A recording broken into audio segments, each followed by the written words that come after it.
ಈಗ ವಿದ್ಯಾರ್ಥಿಗಳ ಸಮಯ ದೂರ ವೇಗ ಕಾಲ ನವೋದಯದಾಗ ಬಂದು ಅಂದ್ರೆ ಹೆಂಗೆ ಮಾಡಬೇಕು ಅನ್ನೋದು ಕೆಲವೊಂದಿಷ್ಟು ಸೂತ್ರಗಳನ್ನು ತಿಳ್ಕೊರಿ. ಭಾಳ ದೂರ ಅಲ್ಲ, ದಾರಿ ಒಟ್ಟು ದೂರ ಬರೋಬ್ಬರಿ ಒಟ್ಟು ಸಮಯಕ್ಕೆ ಮತ್ತು ವೇಗಕ್ಕೆ. ಕಾಲ ಅಂದ್ರೆ ಒಂದೇ, ಸಮಯ ಅಂದ್ರೆ ಒಂದೇ.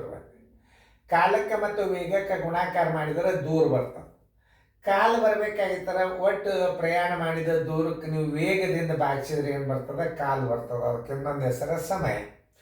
ವೇಗ ಬರಬರಿ ಒಟ್ಟು ದೂರಕ್ಕೆ ನೀವು ಒಟ್ಟು ಸಮಯದಿಂದ ಭಾಗಿಸಿದ್ರೆ, ನೀವು ಪ್ರಯಾಣದ ಒಟ್ಟು ಅವಧಿಗೆ ದಿಂದ ಭಾಗಿಸಿದ್ರೆ ಏನು ಬರ್ತದೆ? ವೇಗ ಬರ್ತದೆ.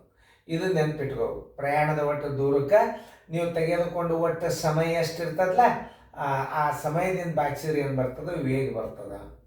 ನೋಡ್ರಿ, ಇದನ್ನ ಅರ್ಥ ಮಾಡಿ. ಸಮಯ ಎಷ್ಟು ಅಂದ್ರೆ ದೂರ ಬಾಗಿಲೆ ವೇಗ.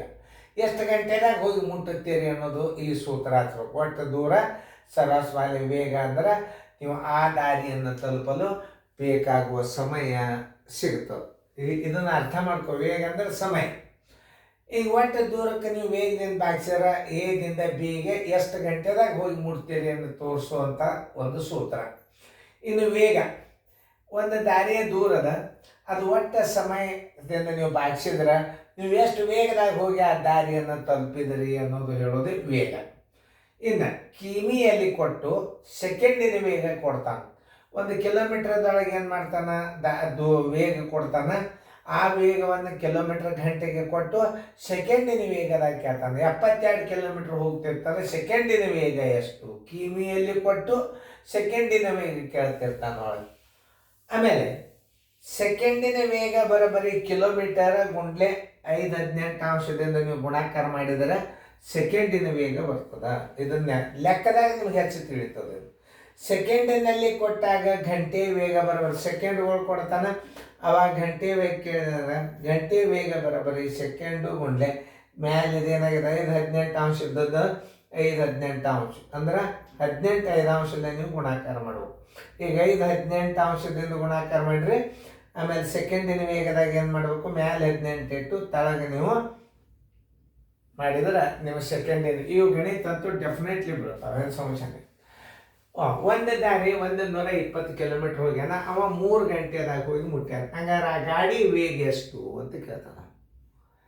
ಇದನ್ನ ಮೊದಲು ನೀವೇನು ಮಾಡಬೇಕು? ದಾರಿಯ ದೂರ ಎಷ್ಟದ? 120. ಒಟ್ಟು ದೂರ, ಒಟ್ಟು ಕ್ರಮಿಸಿದ ದೂರ ಅಂತಾರೆ ಇದಕ್ಕೆ.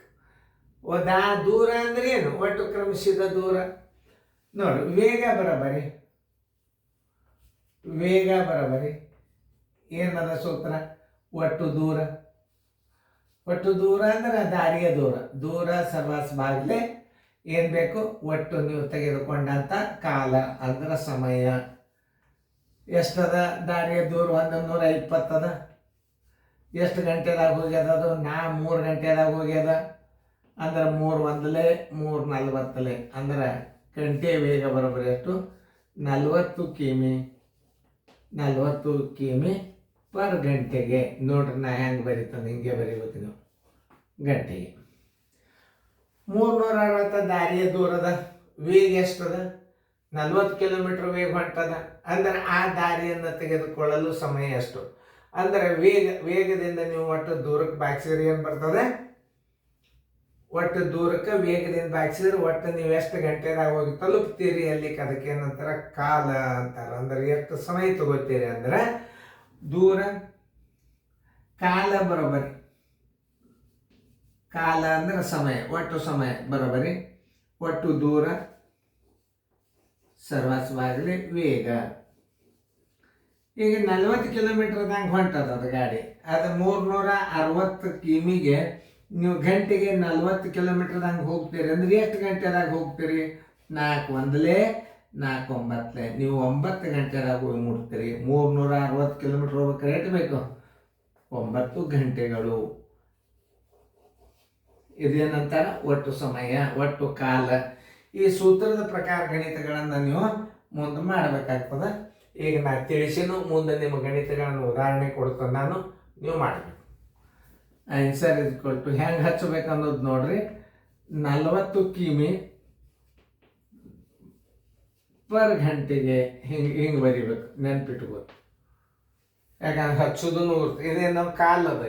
9 ಗಂಟೆಗಳು ಆನ್ಸರ್. ಒಟ್ಟು ಅದು ದಾರಿಯ ದೂರ ಹೋಗ್ಬೇಕಾದ್ರೆ ಎತ್ತಬೇಕು ಸಮಯ, ಒಟ್ಟು ಸಮಯ 9 ಗಂಟೆಗಳು. 9 ಗಂಟೆಗಳು ನೋಡಿ.